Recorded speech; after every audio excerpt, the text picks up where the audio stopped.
Salut à tous, c'est le militant, le père fondateur de la EDNA, le porte-parole.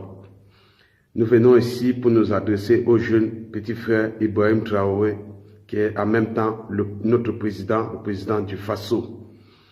Reste concentré et vigilant.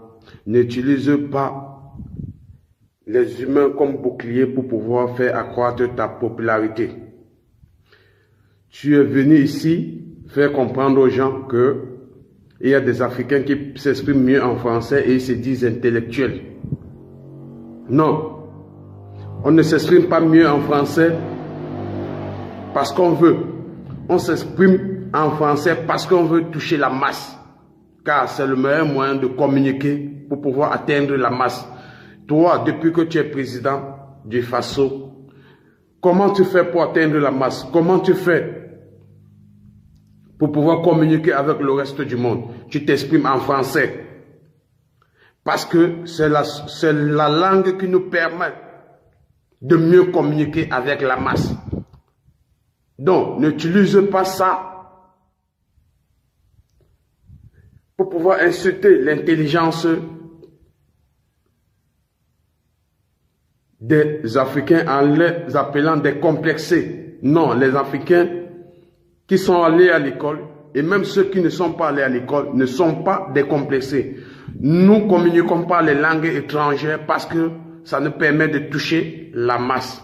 Tu ne peux pas insulter le porc et te nourrir de sa chair. Si quand tu prends le discours, tu t'adressais à ton peuple africain en Bambara ou en Wolof ou en Djoula, tu pouvais être crédible. Mais comme toi aussi tu utilises le même français que ces intellectuels dont tu craches sur eux, ça veut dire que tu es en train de faire fausse route.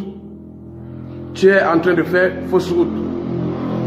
On n'est pas en train, tu n'es pas venu au pouvoir pour être populaire dans les discours. Tu es venu au pouvoir pour faire ce que les autres n'ont pas fait. Ça veut dire que faire sortir la masse de la pauvreté, de la précarité. Depuis que tu es au pouvoir, tu n'as pas encore offert ne serait-ce qu'un seul robinet d'eau publique au peuple. Le peuple a faim, le peuple a soif, le peuple n'est pas éduqué. On t'attend à relever ce défi. On ne t'attend pas sur des discours qui méprisent les autres pour pouvoir t'élever. Non. L'anglais, le français, l'espagnol, c'est des langues qui nous permettent de toucher la masse. Et toi-même, tu ne fais pas l'exception. C'est des langues que tu es obligé d'utiliser pour pouvoir communiquer avec le reste du monde. Je sais, nous savons que tu fais allusion au professeur Franklin Nyamsi qui se dit intellectuel et il s'exprime mieux en français. Non, quand tu es allé à l'école, tu as intérêt de parler le bon français à ceux qui t'écoutent, c'est obligé. C'est ça qui fait la différence entre celui qui est allé à l'école et celui qui n'est pas allé à l'école. Et comme je te dis, je répète, on ne parle pas les langues étrangères parce qu'on veut. C'est parce qu'elles nous permettent de toucher la masse. Et ne viens pas insulter l'intelligence de tes frères africains parce que tu veux être applaudi par ceux qui sont admiratifs à tes discours. Non. Fais ce pourquoi tu es là.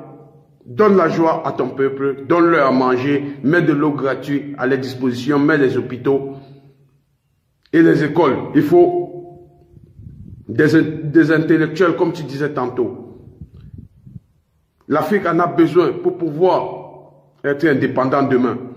Donc, dorénavant dans tes discours, arrête d'utiliser tes frères africains comme bouclier humain pour t'acheter une crédibilité. C'était le militant. Salut, salut, ciao, ciao, on est ensemble.